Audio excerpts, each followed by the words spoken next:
ezkerretik, zuen eskuinetik hasita, Galder González, geologia ikasi zuen, gero primatologia, baina horretan ez du nahi egin, komunikazioan aritu zen lehenengo, eta azken urtean Euskal Wikilari Kultura Elkartean ari da baina, orain zuzendari gisa.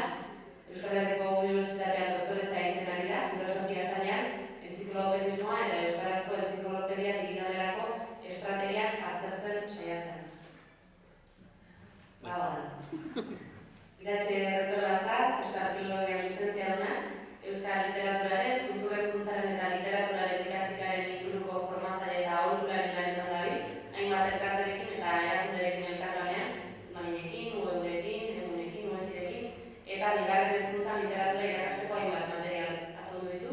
Irakasle lanetan dabil irakaskuntza masterrean institutuan, eta hezkidetzatik pedagogia feministetara, Euskal Curriculuma ipar, aditu tituluan ere, titulasak baita Euskal Kulturaren eragileza masterrean ere, eta Baionako Euskal ikasketetan ere, aritzen da irakasle moduan, besteak beste. 2009an, ordutik aurrera, emakume jabekuntza eskolatan eta emakume etxeetan aritzen da formazio lanetan, Euskal Literaturaren, Euskal Kulturaren eta pentsamendu feministaren inguruko irakurle taldeak dinamizatzen. Eta nire alboan, Josune Zabala, Euskararen eta Hizkuntza Ikaskuntzarako Institutuaren zuzendaria da, Euskal Filologian lizentziatua eta Euskal ikasketetan ikerketa asko egindakoa, hizkuntza politika sailean lehenago eta hizkuntzakoan orain, eta lehen ikusi dugun eta lehen behin baino gehiago eta azaldu den Donostiako Koruko Andre Mariaren ikastola hartan ikasle izan da.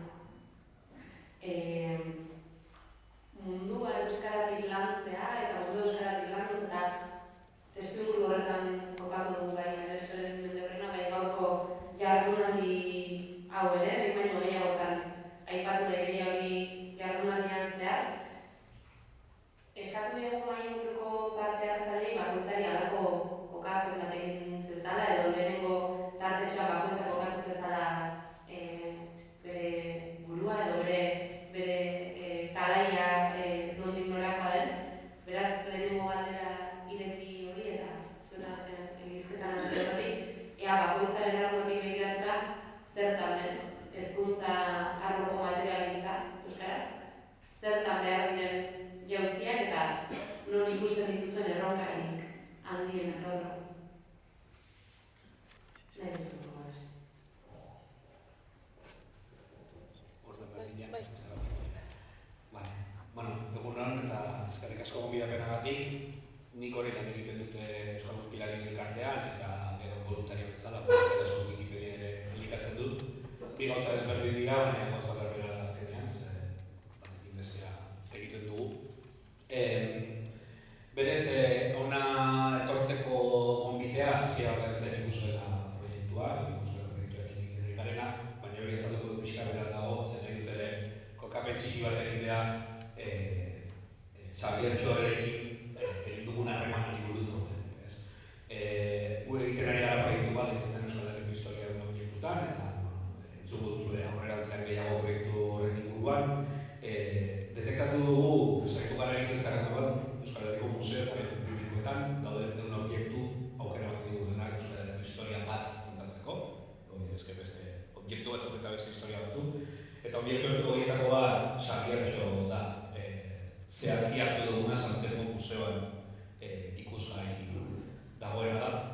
Eta liburuaren digitalizazioarekin ari ginela Wikipedia elikatzeko, bide batez zalantza horiekin, Wikipedia oso eskatzen gara eriki eskubietaz, eta marrazkiak jada libre dira, baina testua ez.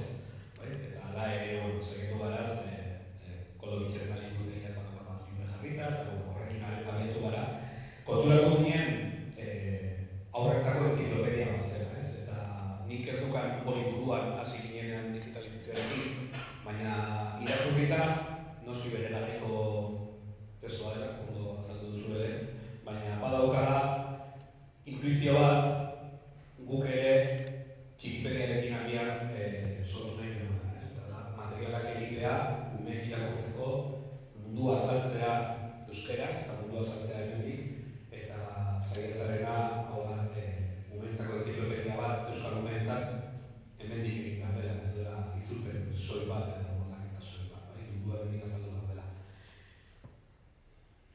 bigarren bitxikeri bat dago, proiektu honekin ere ginen, proiektuena, beren eguneko nintzen Meatzaritzak museoan bertan daukate pasionariaren liburutegia izan zena. Eta beti kontatu zaigu nola Euskal Herriak, tarai batean, alde batetik zuen sozialistak eta komunistak eta bestetik abertzaleak, eta zintzin elkan ikusi. Bitxikeri bezala pasionariaren liburutegia, eta segurazki hemendik eraman da, argitalpenetatik dauka Isakaloten Izabadek egindako euskara ematera izteri bat. Eta ekin argitaletxeak Argentinan publikatutako liburuak Moskura beharri ez eraman da. Orduan, agian badagoela hor dutura gehiago interesgarri direla.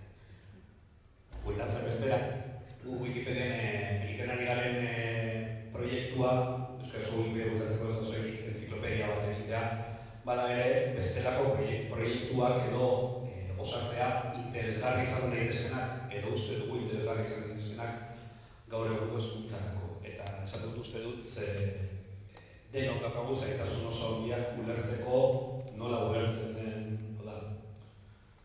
nire gazte sentitzen ez naiz, bai? Eta hitz egin duzu ere unibertsitatetik atera berriekin eta jada ere ez dira, bai? Eta zailtasun handia ditugu horretarako eta hor bat daukagu, noiekuko hauekin saiatzen ari gara komikiak egiten umeentzat ilustrazio bat dauka garrantzia handiak, oso garrantzia izan zen, gu horrein hautan jatzagoenaren ari gara, ikribarrez gizes minatzen duena. Ari gara ere testu batzuk egiten Euskal Herriko amarilazlerekin, testu, tartean zidak testu batzuk, eta horiek podcastera eraman egin dugu berriarekin, laster hasiko dela. Testu egitako bat, Arkaitzkan horrekin dugu Xabiertxori buruz, eta aipatzen du alde batetik bai portadan ikusten den portada bat daukala, hori troste efektua deitzen da, baina batez ere Xabiertxok belaunak urratuta dituela, eta horrekin saiatu gara joko bat egiten belaun urratuak eta belaunaldi urratuaren inguruan, eta pixka bat horrekin abermara geratzen den gero, baina hori ere egongo dela. Eta horrekin batera, multimedia proiektu horrekin batera, gure proiektu agian nagusiena da ikusle. Ikuslera da, dela 4 urte jaiotzen dena, Eusko Jaurlaritzaren laguntzarekin abiatzen duguna, eta gero EIMA katalogoko eta beste diru laguntza batzutara horrezuta saiatzen gara bideoak egiten. Zaitasunekin bideoak egitea oso garestia da, bai? Bideogintza ez da liburu bat egitea, baina nabarmen garestia bada, gidoia behar duzu, gero moldatu behar duzu, irudiak, denbora pila bada, langileak eta bar. Eta horretan saiatzen ari gara, produkzio bat egiten, ematen digun bideoarekin dela 2 bideo astean, ez dela gutxi. Orain filosofia saileko 4. denboraldian ari gara, eta batez ere aipatu horrelakotik oso estropetik katedralen laguntzarekin eta agora elkartearekin ari gara, baina euskal literaturakoak eta euskal kulturakoak ere egin ditugu, kasu horretan EIMAren laguntza bat izker, egiten ditugu ekonomiakoak, literatura universalekoak, historiakoak egiten ari gara, evoluzioari buruzko beste batzuk, bideo laburrakoak, 8 txikiak ditzen minutu batean, eta gure helburua da bideo horiek eskolarako baliagarri izatea. Proiektu aurkezten denean, esaten duzu da gaztengana heltzeko, tamalez gaztengana heltzeko irakasleak behar ditugu, bai? Ze probablea da, gazteren batek Euskal Herrian esatea nahi dute kante inguruko bideo bat ikusi, probablea da, baina ez da gauzari probablea, bai? Aukera asko gehiago dago irakasleek esaten nahi zuen, baina badauzu horren inguruan badago euskarazko materiala. Eta nik uste dut horrekakula erronka handi bat. Horrein dela 30 urte, bai? Gazten nintzenean benetan, gogoratzen dut, zegoela euskal kurrikulumaren inguruan eta testu liburuak ez izan bilanak hau egiten du, baina testu liburu enpresei oso dutatzen den. Testu liburuak ia desagertu dira, eta jotzen dute asko sarea. Eta sarean bai dago garrantzia Wikipedia euskarazko ondo egotea, sarbide azkarra delako, baina baita ere horrelako materialak egiteaz gain, horrelako materialetara heltzeko erraztasuna egotea. Eta hor, atomizazio izugarria dago, oso zaila da heltzen, eta bai behar dugu irakasleak. zorionez, badakigu heltzen ari direla batzuk, ze bestela ezin da beste modu batez azaldu, segun goiz batean, 50 ikusak izan da, bertan etxeparen buruzko biku batek. Ez bada irakaslea jarri dira Moodleen edo denako ikaslei, eta denek ikusi dutena. Ez dela ez dago bestea azalpen razional horretarako. Saiatzen ari gara hori, astean bideo, sare sozialetan daude, baina sare sozial hori ere ez dira heltzen, azten dena, bai? Instagram pixka bat, saiatzen ari gara beste behi bat zuzitzeko egiten TikTok erako eta bat. Guztia dago Wikipedian, ikusi dira, baina hori zaitasun hori bai aktibu dagoen, heltzeko. Momentu horretan 240 bideo eskuragarri, aurte kurtso bukatzen dugunean izango dira 300 inguru. Horreko, egon badagoela, baina zaitasun horrekin nik uste dela garrantzitsuena eta agian gero eztabaidarako ematen duena, ez nola heldu material guztienekin. Ze Xabiertxo bakarrik zegoenean, agian eztabaida zen nola lortu Xabiertxo, baina ez nola zabaldu zen zegoen aukera gehiago. Baina gaur egun oso erreza da YouTubeen jartzen ez dakit zer, ikusten duzu ingelesezko bat euskarazko azpititurekin nahi baduzu, edo ez, gazteranezko ez dut ez da euskarazko subitzen. Eta horrek zaitasun gehiago bat ematen du. Eta bai. Eguna, eskerrik asko gonbidapenagatik. Ez da nahik onena, violentzia ugari izan dituelako egun hauetan, eta orain beste batzuen berri izan dudalako, baina uste du garrantzitsua dela horregatik euskal hezkuntzagintza baten alde guztiok batera egitea.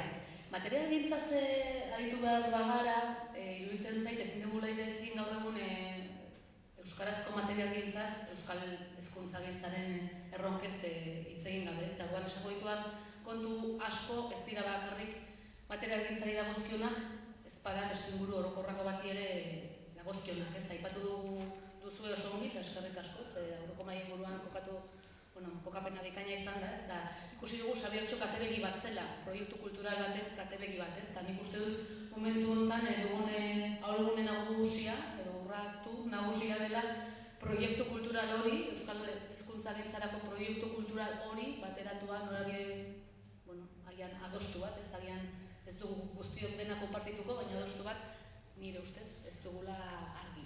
Hori esan da materialgintzara etorrita iruditzen zait, eta Mari Torrealdain jada egin zuen ekarpena argia, hezkuntza proiektu gehienak eta diseinu gehienak inportaziozkoak dira gaur egun. Uste dut ikasekar dela Euskal Herritik Euskal Herrirako materiala sortzen duen bakarra, besteak dira kanpoko egitura, argitalpen egiturekin harremana duten egiturak, nahiz eta bertako ekarpenak ere jaso, eta nik parte hartu dut horietako batzuetan, ez dut hori dela, jakin da guzio hartzen dugula partelakoetan. Baina diseinuak gehienak inportaziozkoak dira.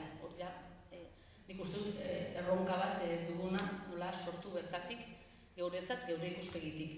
Eta ez dira bakarrik inportaziozkoak diseinu aldetik argitaletxe jakin batek eta egitura jakin batek sustatzen dituelako, iruditzen zait badela eta orokorrean nik materialak egiteko aukera izan dudanean muga bat izan dut, eta hori da estetikarena, irudiarena, grafismoarena eta barta ez da, uste dut Xabiertxok oso ongi eta garai hartako giroak oso ongi erakutsi zigula mezua eta forma eta estetika guzti horrek komunikatzen duela, eta komunitate batekiko atxikimendua ez datorrela bakarrik hizkuntzatik, datorrela estetika propioa sortzetik, badatorrela gure irudi propioak sortzetik, eta barta. Eta elkarrekin norabide hori egitetik, ez azken batean Jon Zabaldok eta Ignacia Zabaldok eta guzti horiek irudiak egiten zituzten material hauetarako, baina baita ere euskal literaturako azal guztietan hori zegoen, ez? Nahi du bazan estetika bat,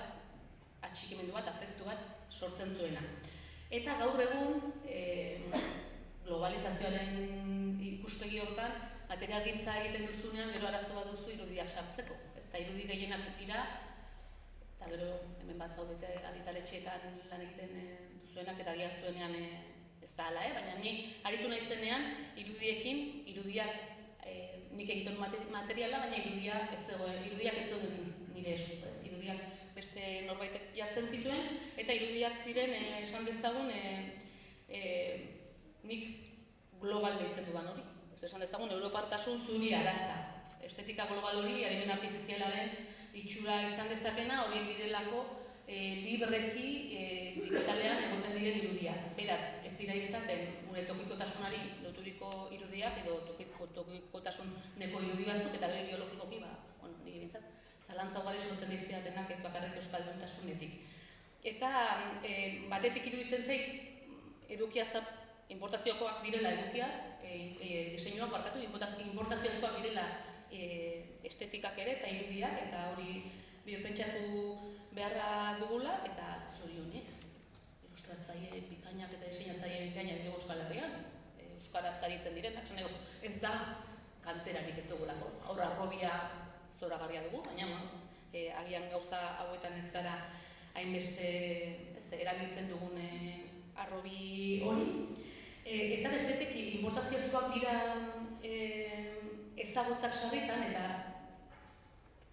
gauza bat da diseinuak izatea importaziozkoak, argitaretxea kanpoan dagoelako eta kanpotik egituratzen duelako diseinu posiblea, liburu posiblea, eta kurrikulum posiblea. Baina iruditzen zait, orokorrean, gaur egun badugula arazo bat unibertsitatetik datorrena, argi eta garbi, eta zerikusia duena ezagutza askotan ez dela sortzen, edo Euskal Herritik eta Euskal Pentsamendutik sortzen den ezagutza horrek ez duela unibertsitatean behar lukeen lekuan. Ez da, frantses unibertsitatean, frantsesa pentsamenduak du indarra, eta bertako ikertzaile baita euskaltzale eta euskaldunak eta Euskal Herritarrak ere bultzatzen dituela horrantz egitea bidea, eta Espainiako estatuak kokatuta dauden unibertsitateetan, bertako ikertzaileei eskatzen nengoenean ere, eskatzen zitzaigun, sortzen zenun ezagutza, espainolerantz egitea zentzu askotan. Beraz, hemen sortzen den unibertsitateko ezagutza ugari, halabeharrez sistemak eskatuta, ez dute eskatzen borondatez, bideratuta dago ere importaziozko ezagutza bat sortzera. Eta gainera, sortzen denean agian hemendik pentsatutako ezagutza bat, egiturek ez dute bat ere laguntzen. Esan nahi dut, nik askotan esaten nola da posible unibertsitateko irakasle batek ez izatea ordurik hezkuntzarako ekarpenak egiteko. Ez dago modurik. Gure egiturak daude oso sakabanatutak, ez? Hemen sortu daiteke ezagutza, baina ezagutza hori gure beste ezagutza testuinguru batera, kasu honetan hezkuntzara, ez dago bideratzerik, ez? Sakabanatzea izugarria da. Beraz, profesionalizatu gara, bakotxartean, eta profesionalizatze horrek, herri ekimenetik profesionalizaziora eta herri ekimenetik erakundetzera pasa diren egitasun guztiak, eta baita ere materialgintza eta baita ere pentsamenduaren eraikuntza eta bat egin dira atomizatuta. Atomizatze horretan, egitura hegemoniko ofizialekin harremanak indartu dira eta gure artean sakabanatu. Eta zuen Xabiertxok nire ustez, Joxan Zumenek epatzen zuen herri apurtuarena, proiektu apurtu hori badugula badera ikitzeko, eta Xabiertxok bazuen azan norabide argi bat. Bazuen euskalduntasun bat, fededun, nekazal munduarekiko, norabide argi bat, hizkuntza helburu argi batekin. Eta iruditzen zait hori dela besteak beste materialitza sortzeko faltan duguna. Ez bakoitzak egiten du alduen moduan, baina ez dugu argi, hizkuntza komunitate bezala ez, eta argitaletxe jakimatzen. Zer da euskara ardatz eta euskal kultura ardatz eremu elian hitzean? Uste dut ez dugula argi. Eta argi ez dugun bitartean hori nola eraikin nahi dugun, ari gara bakoitza beraldetik, baina indarrak batu gabe bidea egiten. Zer da euskaldutasuna gaur egun, zer nahi dugun izatea, zer euskal herritartasuna, tabar, tokian errotzeko zein modu bilatu nahi ditugun eta zeintzuk ez. Uste dut guzti hori dagoela hezkuntza eredu baten atzean. Eta ondoren baikorrago jarriko naiz, lasai, bai? Baina uste dut guzti honek ere lotura duela eta ez dakit nola egingo diogun aurre burokratizazioaren. Xabiertxoren garaian ez dago nahi burokratizatuta ez hezkuntza, ez gainerako eremu administratiboa. Gaur egun herri bazkari bat egiteko sekulako burokrazia egin behar duzu. Pentsa materialgintza egiteko. Pasa behar dituzun burokrazia eta kontrol guztiak. Orduan, uste dut erronkak direla, lehenengo diagnosian ahulguneak identifikatu, ikusteko nola pentsatu behar dugun herri ekimen bat ahulgune hauei eta sakabanatze honi nolabait bateratzerako bide bat emango dioen. denei eta zertan asterako zorionak gaur goizean bertatik antolatu dituzuen hitzaldiengatik, benetan interesgarriak izan dira zuen ekarpenak. Niri behintzat asko lagundu dit iragana eta Xabiertxoren bidea gehiago ezagutzen, Tolosan kokatzen eta gure historia gehiago ezagutzen. Eta ni bereziki gaur egunari edo etorkizunari begira jarriko natzaio eta hezkuntza sistemak materialgintzari lotuta daukan gogoeta horretan ekarpena egiten ahaleginduko naiz. Dena dakizue materiala edo dispositibo didaktikoa edo euskarri hori dala azken batean irakaslearen, ikasleen eta komunitate guztiaren arteko euskarri nagusienetako bat, ez? Eta toki horretatik hitz egiten ahaleginduko naiz. Orduan noizean behin irakasleak agertuko zaizkit, familiak agertuko zaizkit edo ikasleak ere, ez? Eta materiala gutxienez testuinguru horretan eta sari horri lotuta nahiko nuke behintzat azaltzea. Hezkuntza sisteman eta Eusko Jaurlaritzan esango nuke abia puntuan sortu zen euskara zerbitzuan dagoenekoz gogoeta bat egina zegoen esaten zuena ze garrantzitsua zen euskarazko irakaskuntza materiala sortzea eta horrein justu 1982an euskararen legea sortzearekin batera mugimendu ezberdinak gertatu ziren bai gizartean, baita hezkuntza sisteman bertan ere eta orduan sortu zen EIMA diru laguntza deialdia. Galderrek aipatu du, euskarazko irakaskuntza materiala bultzatzeko lehenengo urratsa eman zuen hezkuntza sailak eta garai hartako helburua zen euskarazko materialek gainkosturik ez izatea. Alegia gaztelerazko ikasmaterialekin alderatuta nolabait modu ekitatiboan lortzea euskaraz material gehiago egon zedin eta ez zezaten ikastetxeek, gurasoek edo nolabaiteko tentazio izan gaztelerazko materiala erabiltzekoa, baizik eta euskaraz eskoletan edo ikastoletan ere gehiago erabiltzitezen. Bilakaera horretan, momentu honetan beste egoera baten gaude, Galderrek aipatu du, Iratsek ere nolabait zeharka aipatu du, material asko daukagu. Ikaragarrizko material esamalda daukagu, naiz eta oraindik orain badaukagu zertan hobetu, baina beste erronka batzu ditugu momentu honetan. Material biltzea, materialen kalitatea, euskal kurrikulunak edo hezkuntzak ekartzen digun kurrikulun horri erantzungo dioten materialak izatea, paperezko euskarri ez ezik euskarri digitalak izatea, gure ikastetxetako ezaugarri anitz horiei erantzungo dieten materialak izatea, alegia ez ikasle kanoniko bat buruan daukagula bakarrik, baizik eta aniztasun horri guztiari erantzungo dien baliabidea izan behar du, ez? Eta gainera, gure kasuan euskaratik eta euskal kulturatik abiatzen den material didaktiko bat. Orduan, kasu horretan, momentu honetan, EIMA deialdiak lagundu nahi duen bidea da benetan kalitatezkoak eta euskalduna dian ikasmaterialak diruz laguntzea. Hori da helburu nagusia. Eta horretatik bereziki inprimatua dian materialak diruz laguntzen dira eta baita ere material digitalak diruz laguntzen dira. Horretan, ideia nagusiak edo gako nagusiak eta Iratsek eman du bat bereziki hemen sortzen den material gehiena ez da euskalduna. Gure datuen arabera, oain esango zuet, gutxi gara bera, azkeneko 10 urtetan 10 edo 12 eskatzaile ditugu, argitaletxe edo sortzaile, esango nuke. Eta batetik, sorkuntza jetxi egin da. 2019an 182 materialetarako diru laguntza eskatu bazan, 2024an 96erako eskatu da. Sorkuntza eta itzulpena murrizten ari da, pixkana. Eta naiz eta eskatzaile kopurua berdina da. Eskatzaile kopurua bera da, baina sorkuntza txikiagoa.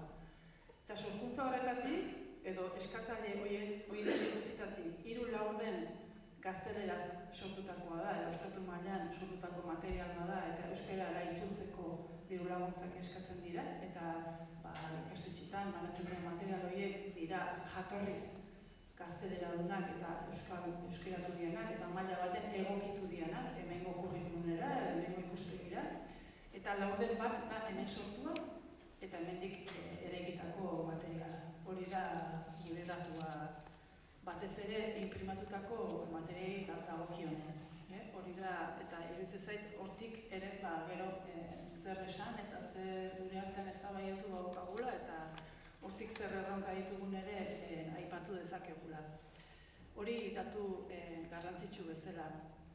Beste gai bat, kalitatezko aipatu dut. Esango nuke, gugana etortzen dian bai argitaletxe, bai elkarte edo baita sortzaileek ere garrantzia ematen diotela materialaren kalitateari.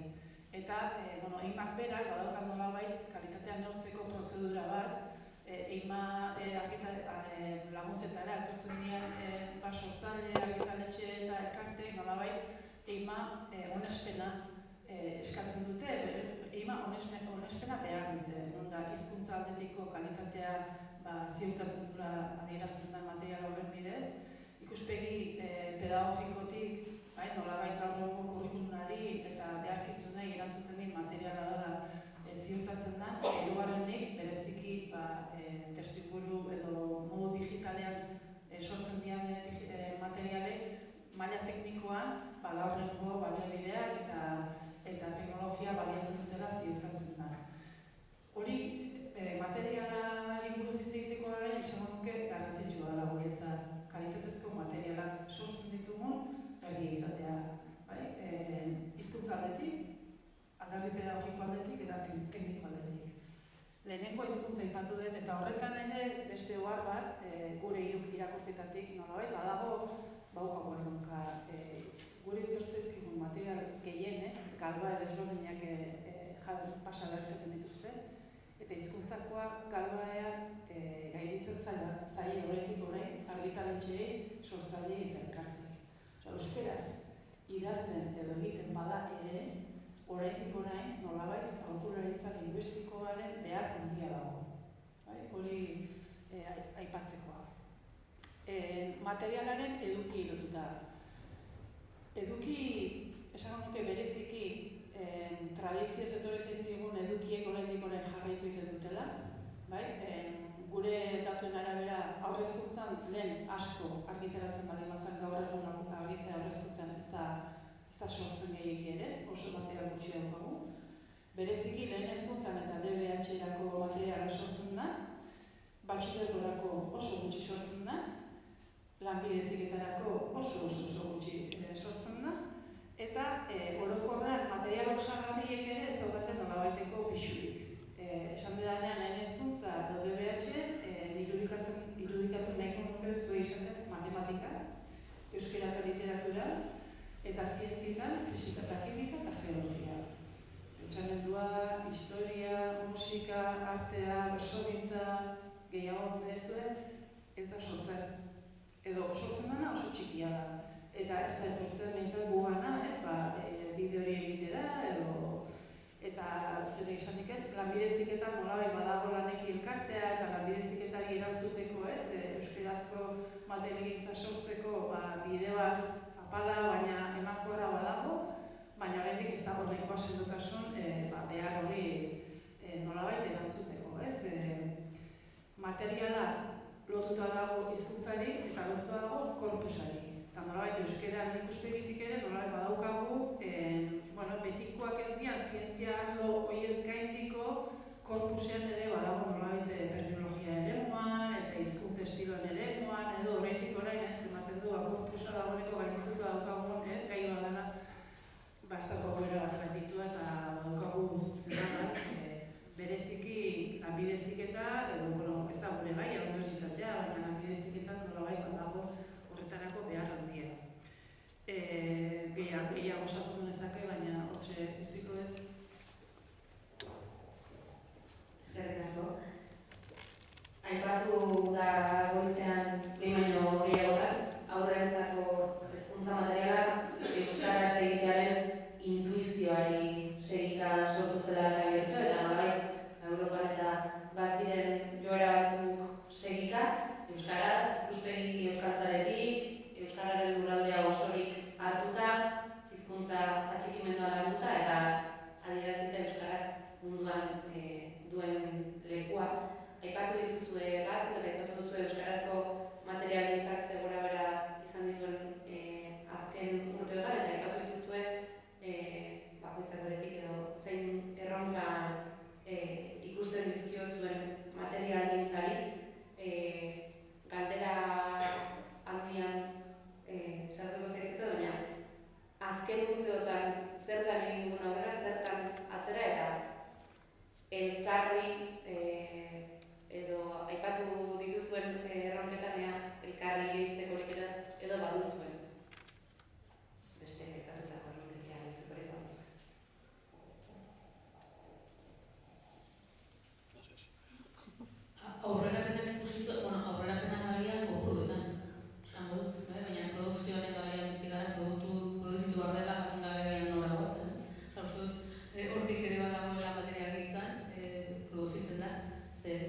datu horiek ikusita, ez?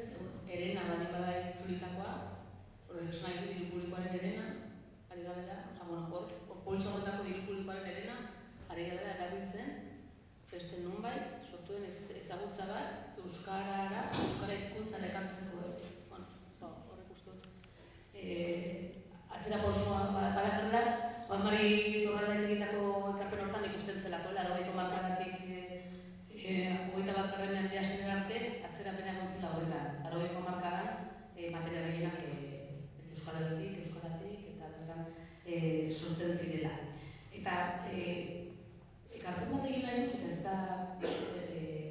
da egia da ikustelak egiten duna bada material forma berri bat, eta nik uste hortan ere harkatu behar dela, material forma berriak ez direnak testu liburu era ohikoa, eta uste dut hori badala erronka bat, ikustelak asmatu dutu hortan da holako proiektu gehiago behar ditu material forma berrietan, eta baina batez ere ideia bat lehen horrein ikatzen nahi zinela ez, euskarak munduan duen lekua kontatzea ez da bat, eta gotan pentsatzen egin nintzen, bestok ez duela kontatu, nik uste dute, pero zuzen dugu, ez duela kontatu euskarak munduan zuen lekua, sortu zuela euskaraz leku bat munduan. Ez da, uste dut, momentu honetan badugula, hainbat gaitan bezala, materialagintzan era komplexu bat, realitatea kontatu behar dugun ez, eta realitatea ustez, esaten digutenez, gehiengoa ez dela, ez euskaldun, ez hain euskaltzale, ez hain abertzale, ez hain, esan dezagun, ustez materialak ere ari garela komplexiokatik sortzen. Pentsatu horrez, edozein material bat sortzen duenean mundu bat sortzen ari dela, eraikitzen ari dela, komunitateak adostu duen komunitate batek, material horrekin bat egiten duen komunitateak, adostu duen norabidean ez. Eta horren, uste dut garrantzitsua dela, guk ere materialgintza funtzio horretatik ulertzea ez. Munduak sortzeko tresnak direla, ez mundua islatzeko. Mundua ez da islatzen, mundua sortzen da, egiten dugun urrats bakoitzean eta negoziatzen dugu bide horrekin. Eta bai uste dut, azken batean aurkeztu dituzuen bi proiektua bat da formatu berriekin lotutakoa eta ikusentzunezkoa eta sarea. Eta oso berrezkoa eta bestea uste dut ez, testu liburu ze halako deialditan testu liburu ohikoa eta digitalare bai. Eta digitala, baina baita ere ikusgela, baina digitala edozein formatutan. Teknikoki diruz laguntzen dena da, material horrekin batera doan unitate didaktikoa. Teknikoki hori da, baina material egin bakarra pasatzen mazara daude audioak eta daude bideoak eta daude preziak horrekin guztu dira zirela eta mungo dira. Bai, ezak denun gehiago diru laguntzen ikusperik, bai. Ados. Pixkat guztu badela beste erronka bat, hain zuzen ez, Xabier Txokarrik garai hartan alfabetatzea aztan, ahozkoa eta idatzizkoa, hori da zitzizkoa dagoelako, baina emakume abertzale bat, eta irakasle talde guzti horrek hori ahozko eta gorputz bihurtzen zuten. Esan nahi dut hori zen tresna bat, Josunek esan bezala, erabiltzeko tresna bat irakasleek. Baina gaur egun egia da, ahozko eta idatzizkoaz aparte, badaudela behintzat beste komunikazio ere batzuk landu behar ditugunak, ez da komunikazio digitala bat da, komunikazio multimodala beste bat, eta komunikazio gorpuzturako bideak beste bat. Eta uste dut, material berriek hortan jarri bat dutela bidea, eta bintzat diru laguntzetan baden badago aukera bat. Izan daitekela bide bat. Bai, zerak horrela, hau zaila da beti zezuk beti egiten duzu zure perspektibatik, ez eta horrek dela igual horrek gehi dut ezkotik batek ez, hori batzen horrela. Ni ustez bai aurrera egin dugu ulertzen beste medio batzuetan ere sartu behar garela, eta badaude esperientzia pila bat, eta ez da ikuslenakoa badago eskoletan egiten mazara eta pila esperientzia daude, irratiko komunitaria daude eskolak telebizta egiten, beste dako materialak eta beste dako gauzak egiten ari dira. Horrek ekartzen du nire ustez atzera pauso bat ere, eta da bizi gara infodemia garai batean, informazio gehiagizkoa dagoen, eta horrek lehen esan dut atomizazioa, super esan duzu, badago horrek dispertsio bat, mezuarena eta ez dakaguna da erreferente komunik. Esagian horrein delago, ditxikian entzenean, lehen aipatu da kilikili edo ikupez, edo horrelakoak ez ziren, eta nolabait, zuz esan hegemonikoak ziren, baina ohikoak ziren, referentzia komunak dira. Orain, esango nuke eskola batera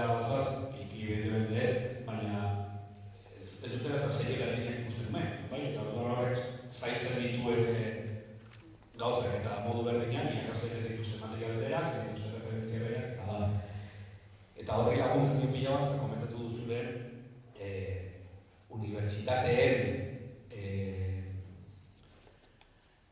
eman eta zabaltzazu etxeuren horretan, ez? Eman bai, zabaltzazu horretan izan arazo bat ditugula. Ze unibertsitateetan egiten dena, unibertsitateak bai divulgatzen du, baina divulgatzen du leku batzuetan ez direnak iristen beste lekuetara. Eta guri gertatu zaigu ikuselako bideoak egiten, eta esango dut horrela, bideo bat egin, idoi bat egiten digun historialari batek, guk revisatzen dugu iruditzen zaigu, zuzenketa batzuk, txukuna dela, bidaltzen dugu Neymara zuzenketak egiten dituz eta kurrikularki ondo dagoela esaten digute, publikatzen dugu eta historialari egozien eman dizkuten unibertsitatean, hori horren dela 30 urteko paradigma bat delako. Eta hori bat paradigma da, horren dela 30 urteko paradigma bat. Eta aldi berean baten ditugu ezakitzen bat, institutuko irakasle esanez, hau da behar duena zer da nik eskolan irakasten dudana, evidentea da, arazo bat dagoela, ezakitana, nola utzi bat dugun irakasleak institutokoa enteratu bat dira unibertsitatea egiten duen, zer unibertsitatea heldu behar da. Eta oso ondo esan duzu, unibertsitateak ez du hezkuntzarako materialik egiten. Gu orain Wikipedian ari gara irakasleekin hitz egiten unibertsitatekoak izan ez. Hau irakurriko dutena bigarren hezkuntzako irakasleak, ikasleek irakasleak ondo dago. Jasotzen duzu ikaskeneko 20 urteetan egin duzu ikerketa. Eta kasu askotan, bereziki historiako eremuan, da izugarria. Ez dugula euskal kurrikuluma, da sortu dugun euskal kurrikuluma azkeneko urtei urtetan unibertsitatean ez dela inoan enteratu aldaketa horietaz, ez? Eta iruleriko eskua kenduta, guztia enteratu dela, hemen oraindik materialak daudela, materialak erabiltzen diren eskoletan, non esaten den, hau paleolitoan, isolatutako ere bat izan zela, horretara 20 urtea akademiak ekutako zerra, eta horren nik ikusten da, ez? Eta lugar, nik uste dut horrek, atomizazio errandoi horretan, zaitzen duela pila bat, ez giazak izuzen material erabileteken, zer dagoen kontu eta zer ez, unibertsitateko irakasleak edo deskonektatu da eskuntzatik, eta sentitzen duten negatibidatea, baina horrek zaitzen du pila bat, hori historia mokomun bat, kontakizun bat, eta ikasleak esaterena ikusi duzu atzo ezakit zer, eta horrek inguruan hitz egitea. Ezakit konpongarria den, horretarako, segurazki, Eusko Jaurlaritzak egin behar diru emanen horretarako, debekatuko dituzte komunikorrak helduei, eta horretako zeuden, baina zailtasunak beste bat. Nik esango nuke egin dugu aurrerapenik handiena izan dela bereziki euskarazko geota eduki gehiago sortu izana, azkeneko hamarkada handietan ez, eta horrela laguntzen diola nolabait ikastetxeei hezkuntzari bere osotasunean irakasteko edukiak izaten. Eta hori iruditzen zait iraultza handi bat izan dela gizarte mailakoa eta instituzio mailakoa geota eduki gehiago ditugu, euskaraz idatzitakoak edo ikus-entzunezkoak eraikitakoak, horren ondoren hori pedagogizatu eta transmititu eta ikasgai bihurtzeko, ez? Gero eta material gehiago ditugu euskaraz, nahiz eta gehiago behar ditugun oraindik, eta esango nuke profesionalizatzeak ere lagundu egin diola sistemari bere osotasunean hezkuntza dituen behar izan horiei erantzuten. Esango nuke hori dela alderdirik positiboena.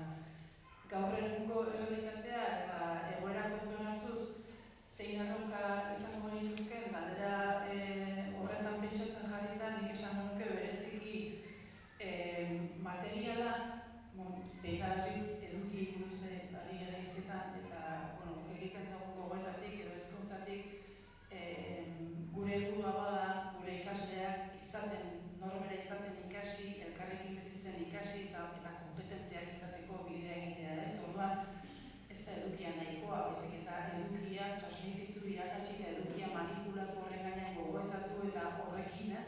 Norbera izaten, elkarrekin bizitzen ikasten, komunikatzen eta pentsatzen eta bizitzen ikasteko buruak egitea, ez? Orduan bada nolabait edukia, baina horretaz aparte edukiarekin ez zerekin zer horretan kompetentzia garatzeko bidea egitea.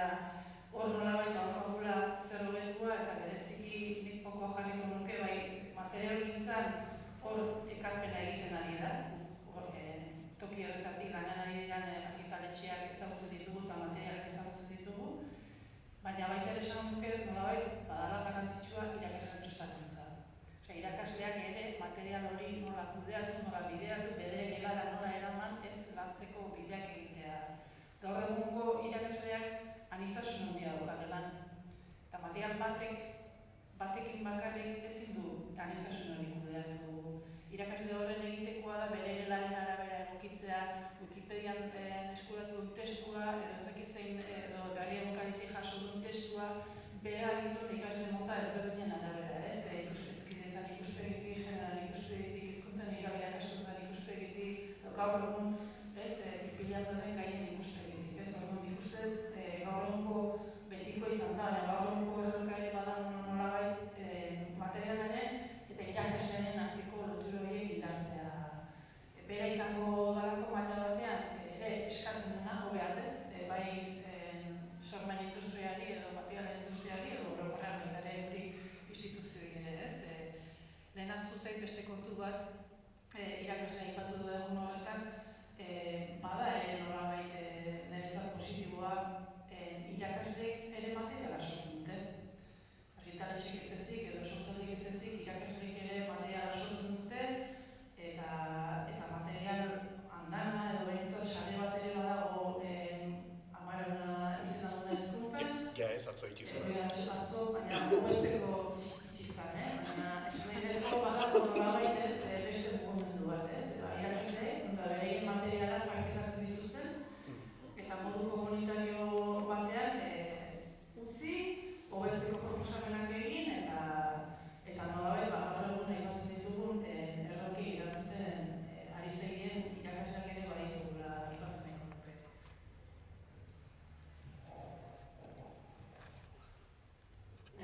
Sartuko gara eduki kontuan ez, eduki eta formatetik ere berritzaile izan zen xarxetxo bere garaien eta goizean ustutziraren aurkezpenen edo agertzen zela nola handik 40 urtero oraindik ere berritzaile edo garaikide izan den zer hori aitortzen zitzaion.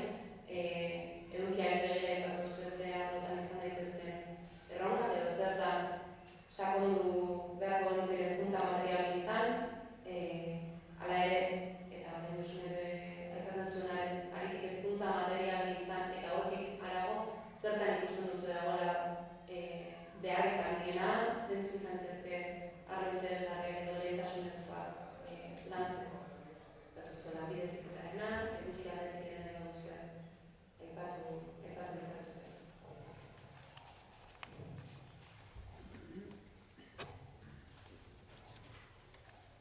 Guk egin genuen horrelako ikerketa txikiaren ikusgelan horrez egon zitekeen utxunean, ikusi genuen aipatu dituzuelako lehen, historia, filosofia eta oso material gutxi zegoela, eta esan zuen gehiago.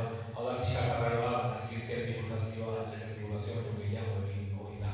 Eta horren zientzia divulgazioa bade materiala, eta material osoan Jalik eta Elbiarrek adierazten material honen egiten dituzte horren antzeko, eta badago hor zer egin.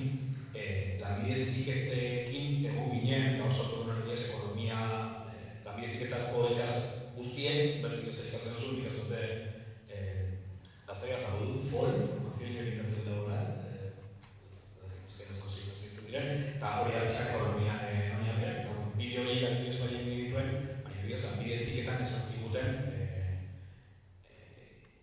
jakin bai, jakin duen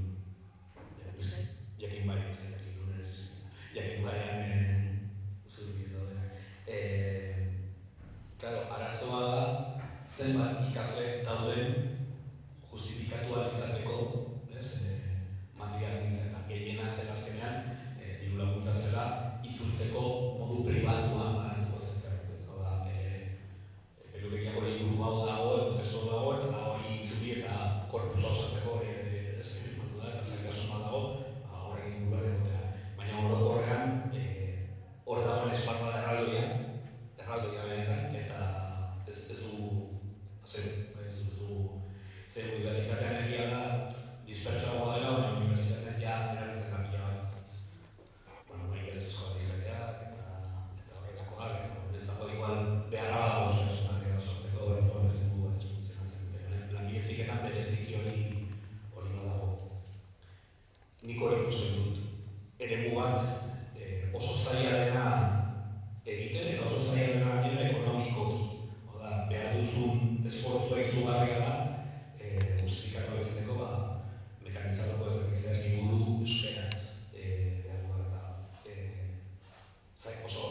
hau txikut adibide bezala, horrela azten bazara, badaude eremu batzuk, gure sorkuntza zero denak, eta oso interesgarria da jakitea zeintzuk diren, eta igual hori da, ez? Inbarren esfortzat, ez dugu jo hemen behar da diru bat, behar da material bat horretarako detektatzea ere eman da, ez? Eta horretik hori egitea.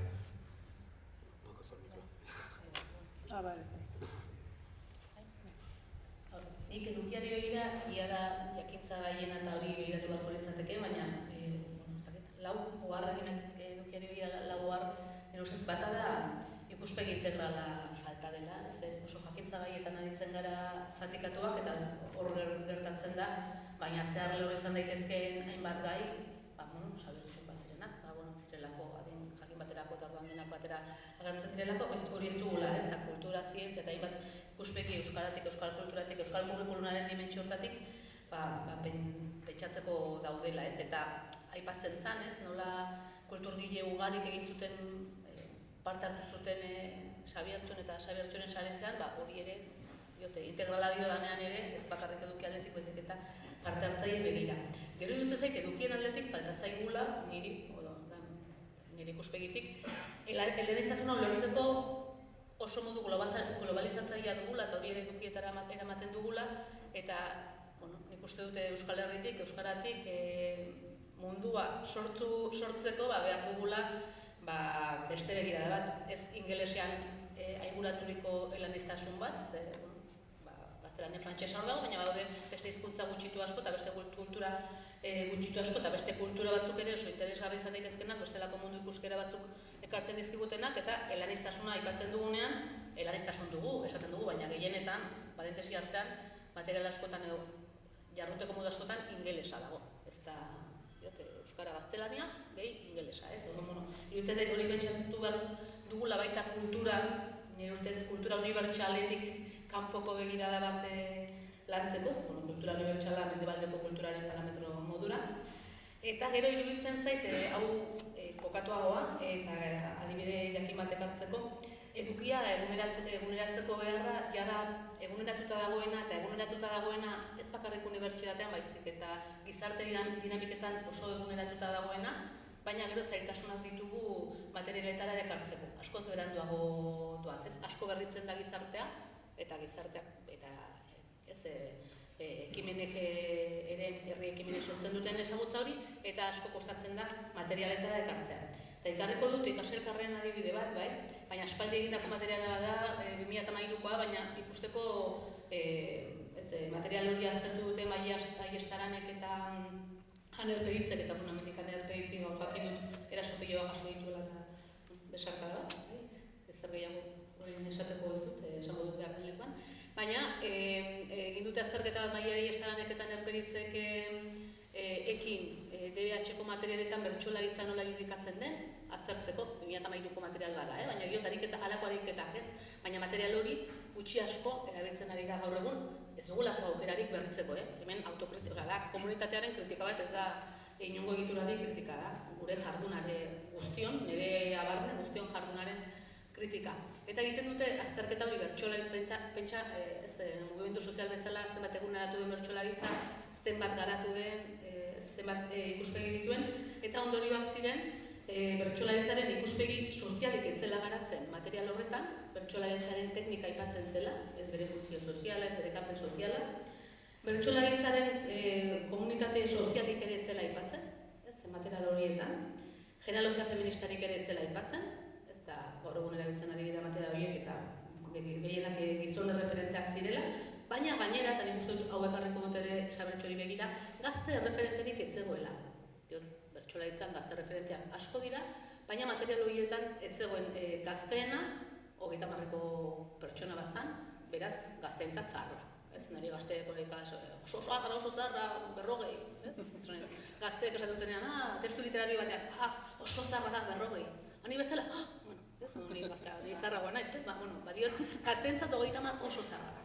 Ez, orduan, gazte referenterik ez dago, hori dio, ze justu Xabiertxo zeukan ikuspegi bat nik uste oso interesgarria ez dela aurre irudia aurraren zat, ez? Nork hitz egiten dion, nori eta nondik. Eta bai Xabiertxo, bai kilik, ez du, bazuen aurrak aurrari hitz egiten zion. Eta aurrak bere burua islaturik ikus dezaken euskaldun batengan, ez? Identifikazio hori bazegoen. Eta bueno, hortik ere, gazte referentera ez daude bertsolaritzan, baina kulturan badaude edo ez.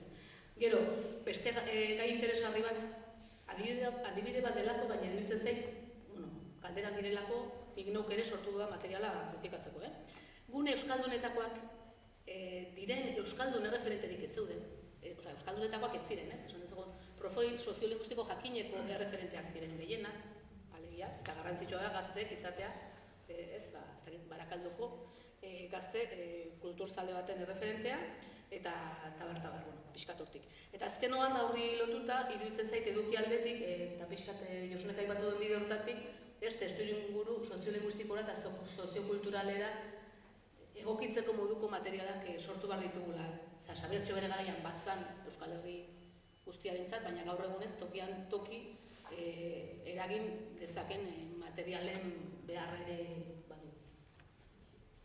Ni erabat galdera aipatu duzunarekin eta iratxik ere esan dunarekin eta pixka bat ekarpena egin nahi nuke hizkuntzaren irakaskuntzatik.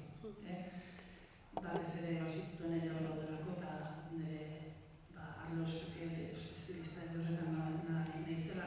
Nik uste garrantzitsua guain azkena iratxik esan duna.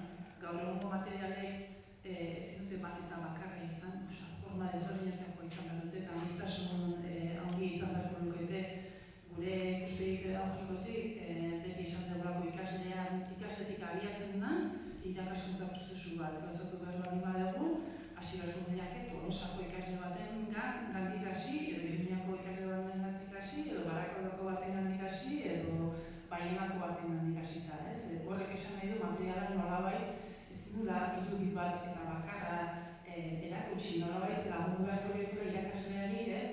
Aniztasun horretan, nondik edan dezaken eta hori nola baliatu dezaken Euskarri ezberdinak eman beharko dizkiekeela izan urbanoak eta urbanoak ere ez dira. Zen esango nuke justu kontrako egoeran gaudela, ez? Xabier Etxebere nolabait eremu, ez? Landa eremuari goratzarre egiten zion bezala, ez? Gaur egun bereziki goratzarre eremu urbanoari egiten diogula eta nolabait aztu xamarra daukagula landa eremua. Kritika txiki bat dut.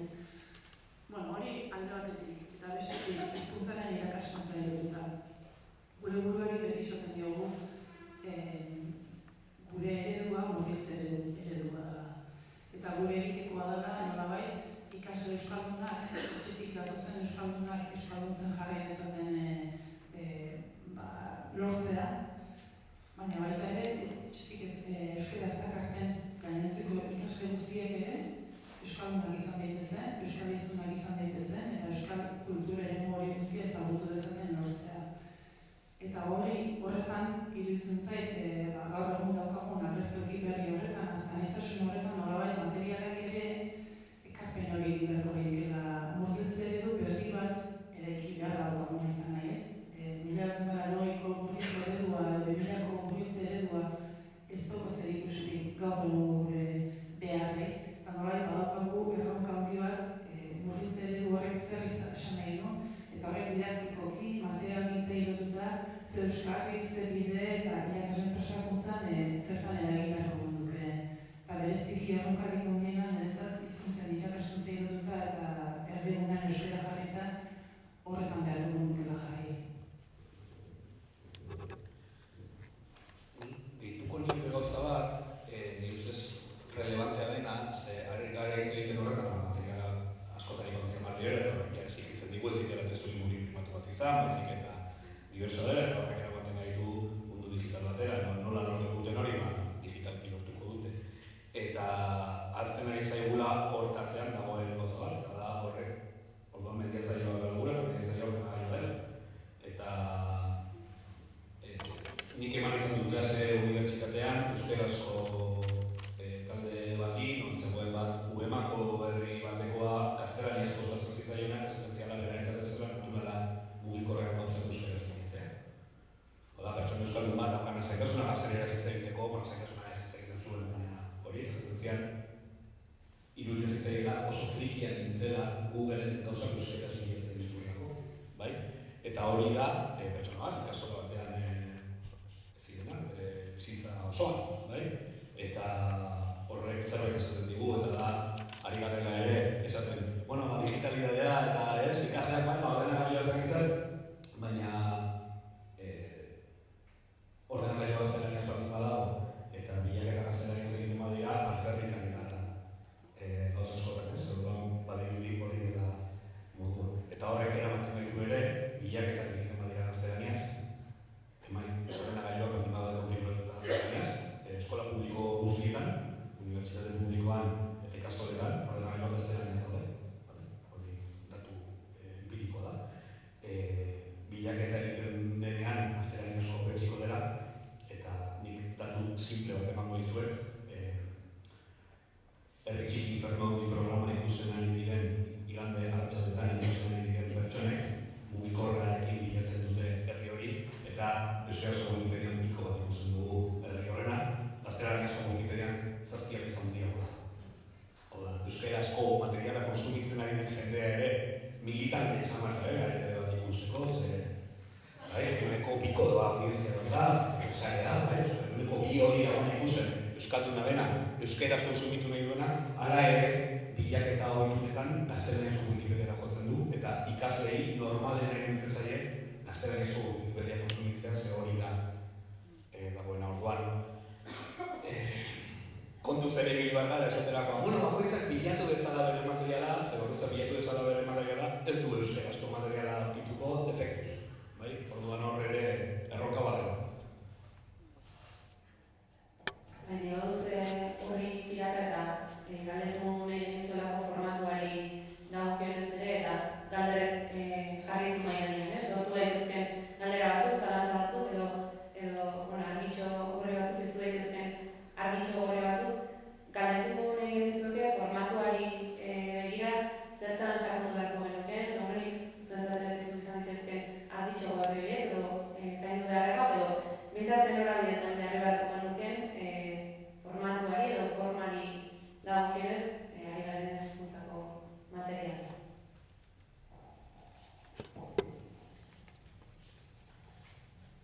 Segurazki bestek gai honi buruz esateko gauza gehiago esango dituzue. Nik bakarrik aipatu nahi dut eta adibide bada, ilobari gertatu ez da ino bada. Formatua eta forma oso garrantzitsua dela, ilobak erabiltzen ditu lehen hezkuntzan ikaslekarrek eskola publiko batean dago, ikaslekarrek ingeleserako dituen, ez dut orain gogoratzen, fitxa horiek direla ipuinak lantzekoa eta oso ederra direnak estetika bat. Eta gero euskara lantzeko erabiltzen ditu fotokopia zahar batzuk, eta beti esaten dit, berriro patxita ane, berriro patxita ane, baituta gaituzte patxita ane, nik ez daki zein den formatua, baina formatuarekin mezu bat zabaltzen ari garela, eta formatua erabiltze hutsarekin ikasle horiekiko atxikimenduala urruntasuna erabiltzen ari garen kontzientzia hori landu behar dugula bai, hori bai iruditzen zain. Eta gero nik bakarriko arbazte, gai honi buruz, eski galderrek gehiago jakingo du. Nik uste dut gorpuzkera, doinuera eta estetika landu behar ditugula. Ez da, Oian Aranaren aurreko eguneko zuta bertatik. Doinua ere, ez da, nire kezka ez da papera ala digitalitatea. Ez azmatean badago hor, beste gorpuz bat, dela irakaslea, mugituko dena hor ikasleekin. Nire kezka da, nola sortu guztion artean berrentzai paperean, digitalean edo behar denean, erabiliko dugun zerbait, gorpuzkera, doinuera eta estetika berri batzuk garatzeko. Nik irakasleak ikusi ditut paperarekin hori zoragarri egiten, eta ikusi ditut irakasleak digitalitatearekin hori zoragarri egiten. Orduan, nire ulertzen dut sare sozialetarako eta ikusentzunezkoetarako materialak behar ditugula, azken batean horari delako ere komunikazio bat jokatzen eta hori garatu behar dugula eta premia dugula, baina pedagogikoki iruditzen zait bat ala bestek izan daitekela interesgarri momentu batean. Orduan, gehiago formatua, euskarria baino gehiago, formari izan daiteke digital oso erakargarri edo ez, eta papera oso erakargarri edo ez. Ez da opila, ez da azkenean zerekin egiten dezun opila, ez bada azkenean mami hori erabiltzeko modua. Nik uste gai horretan garrantzitsuena edo behintzat hitza beharko lukela izan irakasleak. Irakaslea dakila inor baino hobeto bere gelari begira eta kurrikulumeko helburuak lortze bidean ze behar dauka.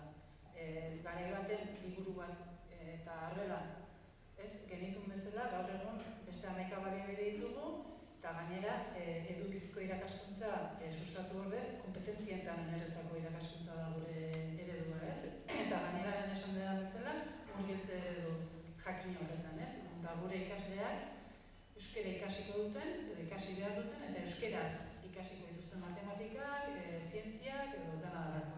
Horretarako forma bakar bat ez da nahikoa gure gizartean, momentu baten beharko du gauza bat, edo panpin bat ekarri, edo gero liburu bat, edo gero horretan testu liburua, eta gero arbelaren bidez Wikipedian ikasle batekin dako galdera bati erantzuteko ariketa erantzuteko lan egingo du, orduan nolabenik uste dut forma ezberdinak behar ditula irakasle horrek, forma horiek uste dut kalitatezkoak izan behar dutela, eta lehendik hizkuntzaren ikuspegitik, didaktikaren ikuspegitik, edo guk hezkuntzaren esparruan dauzkagun helburuei lotuta erantzuten ari zaien eta bermea duten forma horiek edo baliabide eskaini beharko genizkiekela ikastetxeei eta irakasleei eta izango da bermea edo da helburua eta gero horren ondoren irakasleak bere ikasleen egoeren arabera eta beharrizaren arabera baliatzea iruditzea da egokina. Eta horretan nik batez ere berriz ere hizkuntzaren tokitik begiratuta esango nuke momentu honetan geletan dauzkagu 13 edo urte dituzten eta atzo etorritako ikasleak eta euskara zentzuten ari diana eta nolabait beraien hizkuntza itzultzeko behar handia daukatenak, eta horretan adibidez baliabide digitalek ikaragarrizko laguntza ematen die ikasleei edo gure alfabetoa ez daukaten eta beste alfabeto batzuk dituzten ikasle ditugu eta horretan erronka handia daukagu eta askotan baliabide digitalak ikaragarri laguntzen du. Orduan, esan dudana, gela horretan dauden behar izanei erantzuteko baliabide desberdinak behar ditugu eta alba da kalitatezkoak eta bermean ematen Bai, gu, justo horren aipatzen izinela hori, gauza askorik ditugu eta beste bera egiten ikasegoera batzuk Wikipedia dara bitenak, nago duzu Wikipedia jartzen bazaren euskaraz barra, Wikikasi ditzen da, eta hor daude batzuk eta badago bat DBH bateri begira, ditugu gelako jatorrian iztasuna lantzeko, eta da hori, kulturartekotasuna lantzeko Wikipediaren bitartez, bazkenean dela bestearen kulturari buruz idaztea euskeraz eta euskal kulturari buruz idaztea bestearen hizkuntzen izan ditekena, eta bariketa batzuk horrela. Baina berriro da berdina, eta da, irakasleek dakite inor baino hobeto, ze irakasleak nola heltzen dira horraino oso zaila da. Nola aurkitzen duzun material oso zaila da. Eta gainera gehituta egoera bat, beste arazo badenak, eta da irakasle asko heltzen direla ikailaren bostean eskolara, eta da... Aixo, zegiten duzu hemen, zein garaia, eta orduan asko zailagoa dela horrela egotea, segukartasun bategatik, eskolak agioa proiektua orduan. Badakigu badaudela irakasleak eta azkenean irakasle batzuk esan diguten, izan direla irakasleak eta esaten dutena niri berdetik eskolan errazen batut niri materiala aukeratuta daukat, eta iruditzen logikoa beraldetik, eskola bakoitzaren ikasiko gainera zein den hemengo eredu guztia, egongo banez bilabete, baina bestetik zaitasun hori, irakasleak ere, denbora asko darmatenak eta egonkorra direnak, nola enteratzen dira material berri bat dagoela. Viajante bat behar da, guari gara hori kontatzen, viajante bat behar dugu euskarazko Wikipedia, inongo dena saltzera. Uste dute ikusgela sortu geronean, egun jende ezberdinen dituta eta bat zelako Ikemonan izekin ginen, eta aipatzen zuen, agian diru laguntza bat ematen dutenean, agian diruaren parte bat dedikatu behar materiala sortzera, dedikatu zuen pertsona kontratatzera joango dena eskoletara esaten zen, gaixo hau daukat, bai, eta sortu. Baina kantu horrek ere baditu bere komplikazioak, zer igual ez da iriste. Osa, materiala sortuan behar duzulako. Orduan, hor zaitasun hori ikusten dut. Nola egiten du irakasle batek aukeratzeko, dituen material guztietatik, esateko nire geratzen daukan pertsona bat ez dakien euskera, zorain nintzi den alfabeto hori zokanen, eta gainera ez dakit gurbildu norki batean doana. Material bat egongo da horretarako? Egongo da, baina nola aurkitu? Nik hori ikusten dute zaitasun hori, nola egiten dugun dagoen guzti hori, urtero sortzen dira guzapila, dagoen guzti horretan, esateko, guazak zentratzera horretan, ez?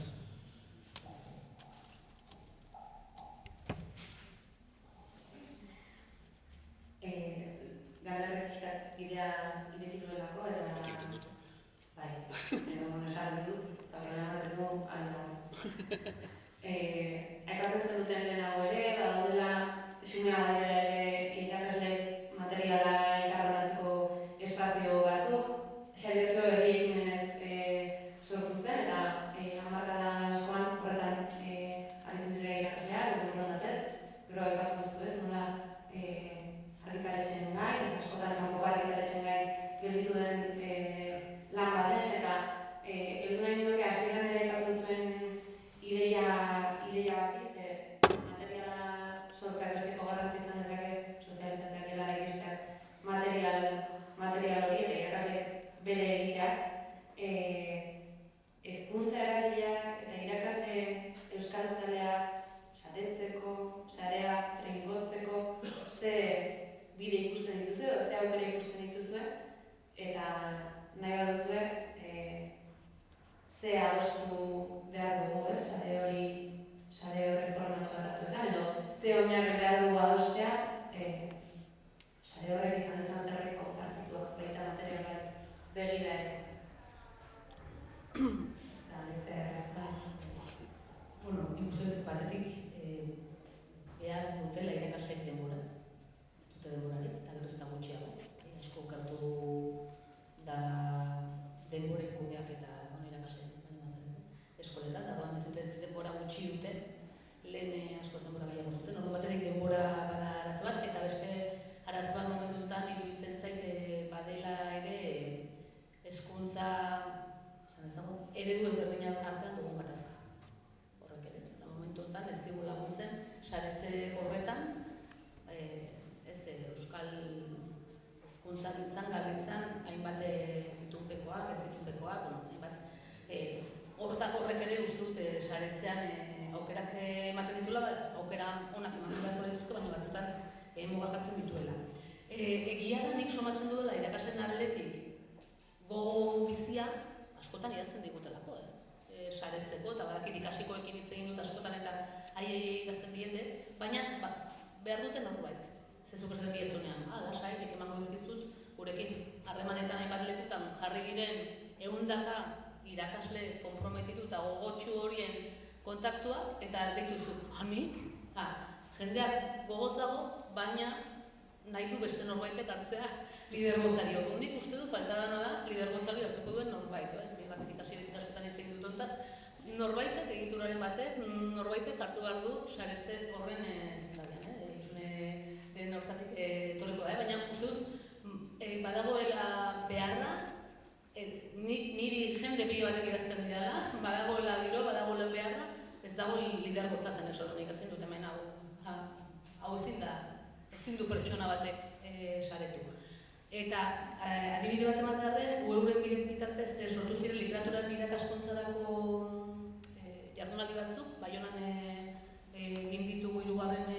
urtez aurten, eta zan literaturaren irakaskuntzaz aritzeko irakasle sarea elkartzeko. 100 lagun, elkartu gara 3 urtez, eta elkartzen gara bakoitzean denek esaten dute urtean behin ez, gehiagotan, gogoa badago, baina gero da, antolatu zaitezte, guk emango dizkizuegu kontaktuak, ez, orduan, nik uste zaibez hori ona da, giroa dago, behar duguna, nik uste dut erabaki, adostu, zen nik uste dut, ez dakit, berdintzaita, hainbat hezkuntza egitura daude, ikasi dala, UEU dala, hezkuntza saia izan daiteke, ikas Ipar Euskal Herrian, EIBZ eta Nafarroan, eta inork ez du hartzen lidergotza, azken batean nori dagokio agian sare bada eta horiek elkartzea eta horien artean lidergotza konpartitu bat eraikitzea, baina nik uste eragile asko daudenez, bata, ezak badakit eskuek askuntza horren bata bestearengatik inork ez du hartu nahi, ez? Nor naiz ni, esan dezagun, zen ulertzen zuenean diote, nor naiz ni guztionen lidergotza hartzeko, baina era berean lidergotza falta horrek ekartzen du gogo hori artikulatzeko zailtasunak. Nik uste dut, materialgintza iruduta eredu ezberdina ditugula, eta eredu horietan niretzat oso garrantzitsua dela hizkuntza industria bera. Orduan, esango nuke, naiz eta Xabiertxoren garaian horrelakorik ez zegoen, gure kasuan momentuetan praktika hon badala euskarazko argitaletxeak izatea eta euskaraz lan egiten duten argitaletxe horiek horien bideari edo laguntzea eta maila batean behintzat egiten duten lana aitortu, bermezko lana dela adierazi eta hori nolabait zabaldu eta garatzeko, nolabait egiten duten horretatik ikastetxeetan ze praktika ona lortzen diren eta ze emaitza lortzen diren ere nolabait aztertzea, ikustea, irakasleak ere horretara formatzea. Orduan, ez dakit bakarrik izan beharko lukeen irakasleen sare hori, iruditzen zait merkatua eta industria sortzen duen eremu hori ere nolabait lagundu eta berak egiten du lana aitortzea badagokigula. Eta bestea da, eskoletan irakasleek ere materiala sortzeko bide egitea, horretarako hori ez da horren erresa. Argitaletxeek lan hori egiten dute edukiak jasotzen. Ikuspegi ezberdinen arabera aztertzen, kurrikuluma aztertzen. Kurrikulum horren arabera materiala sortzea oso konplexua da. Eta ikaragarrizko denbora, jakintza, kontraste lana eskatzen du. Ez da, irakasle batzu bildu, eta gure artean horren iritsi zaitezke puntu batera, baina benetako material on bat egiteko aurrekontu ondia edo auzoan ikaragarrizkoa behar da, Hala ere, baditugu adibide, eta bat da hemen, eskola wikilarien, nik uste dut badala adibide oso on bat, non da euskarazko materiala auzolanean egiten nahi dian, eta sarea egiten nahi dian, hori da, adibide hon bat. Badia beste eskola batzuen artean, nun da irakasle batzuak elkartzen dian, eta filosofi buruzko materiala sortzen duten, edo zientzi buruzko materiala sortzen duten, eta nolabait partekatzen duten ikastetxeen artean, edo berritzegunekin harremanetan, edo horrako adibideak ere badaude. Amarana, hezkuntza bera, itxidoria dena, baina irikiko dena, hobekuntzekin, bada beste, hezkuntza osoan parte hartzen duten irakasleek berai eskutako materiala uzten dute gune publiko baten, beste batzuk ere hartu eta osatzeko Amaranaren tokian jarriko naiz.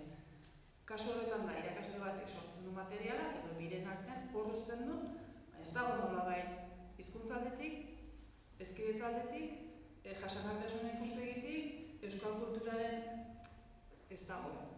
Ez dago denborarik, ez dago lakorraditurik, esan da bezala eragian lidergoren bat behar da eta nolabait sistema osatu behar da.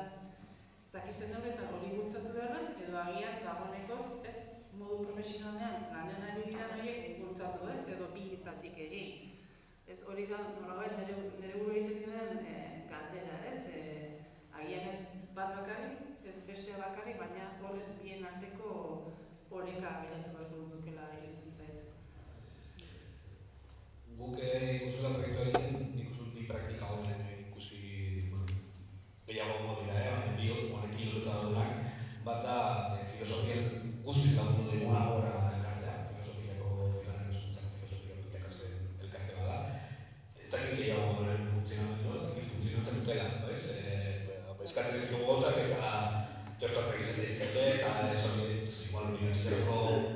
unibertsitateko ari izango benionean getxeri buruzko testua, izan benion 3 horri izan bazirela, eta ez diguna 16, eta orduan gero bigarren hezkuntzako irakasleak gaurakoak esaten dizute guk irakasten duguna da hau eta orduan asko zerrezagoa horrela egiten, eta ez daki bere egin artean, filosofia irakasleak, baina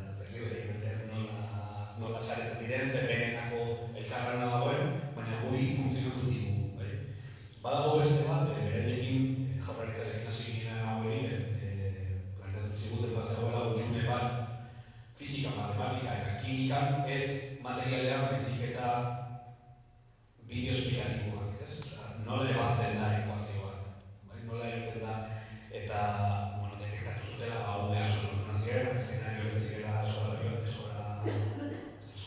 akademietan eta horrela txaletan, horietako asko gazteak zirela, eta horretaz gain, justizia sozialaren aldetik ez dela justua, zein handi bat dago, eskola publikoak egin duelako horrek erantzun, eta horri begira, egun ginen bitatzen duela egin, eta eskubritu guen existitzen diren amaterik hori bat, dagoela jakin du, ditzen den elkarte bat, Bilbon daudenak, berronta piko bideo dituztenak egin da, azalpenak, ariketenak euskaraz, bai? Eta bereiek egin dugu, bideoiek liburu izatea, Wikipediaren etxerratuta dago, baina animatzen zaituz, bereiek kanala jarraitzera, zen bideo pile egin dituzte.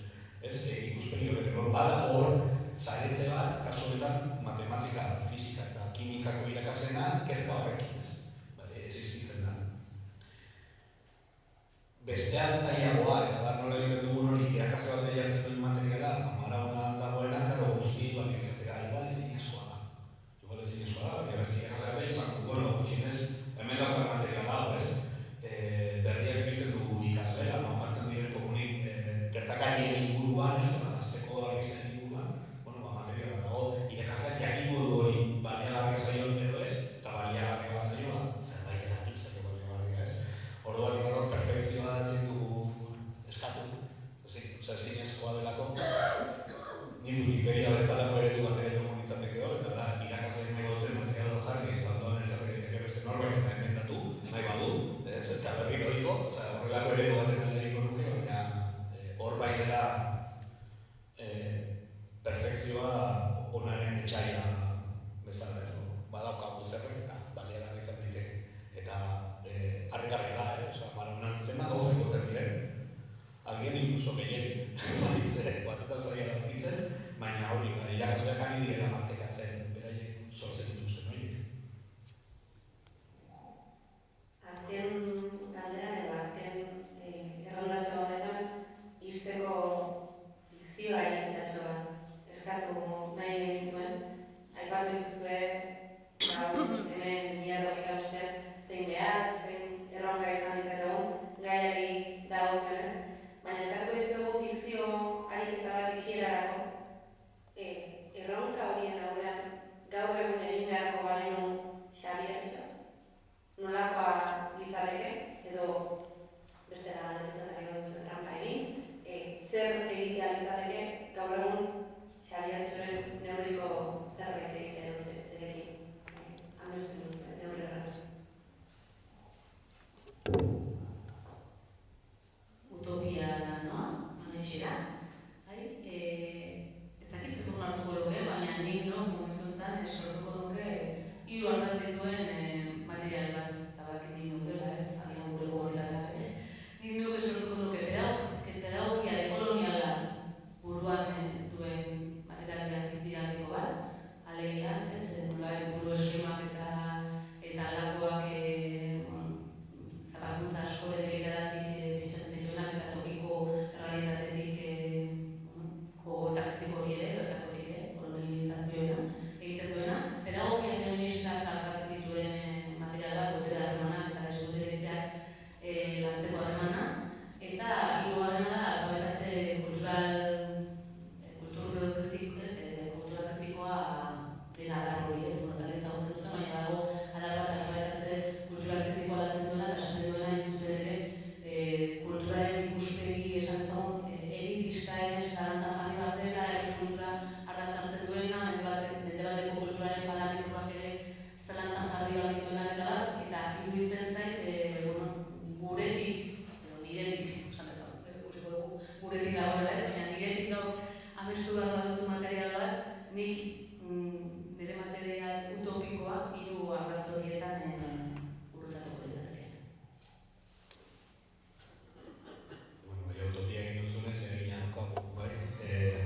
Ni Xabiertxo irakurtzean urte berandu dago, bai dago gauza bat harreta handiak ditugunean, eta niretzat bai da zerbait esan gure denez.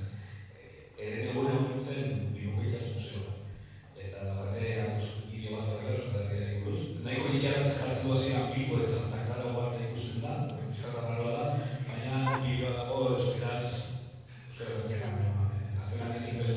txineraz eta euskeraz, eta jartzen du hasiera, agertzen da, jartzen du Bilbo, eta agertzen da Pirinioetako mendi bat, eta zaldi bat trosan, eta jartzen du Euskal Herria definitzen duen hitza berdea da. Jartzen duen hitza. Eta Xabier Txobenean badugu Euskal Herria definitzen dugu, ez da definitzen ez antrosan, definitzen da mendi bateko baserriaren arabera. Eta niri itxasun zegoen esatera Euskal Herria definitzen duen hitza berdea da, ez dakit gozarete, baina dago Euskalduna zubiaren azpian, eta lehenetik ikusten ikusten duzuna da zorroz aurre, ez dago berde kolorerik. Eta Euskal Herriko ume gehienentzat, Euskal Herria definitzen duen hitza ez da berdea, bere patria zementuzkoa da, eta hiri batean bizi dira, edo zestan bizi dira, edo errentegian bizi dira, bai? Eta errentegian handia badago, baina bizi direnago, eta bizi dira herrian, eta Euskaldunko lehitzaileak Xabier Txoberri horrek, ezakit Xabier Txoberritu garden, ezakit Rubio izan behar duen, edo ez, ezakit horren ikutan bado, ez da bai bazio bat nahi ez, baina Xabier Txoberrek benetan unean bizi diren lekuan buruz hitz egitea, eta ez idealizatutako eta itzuliko ezen.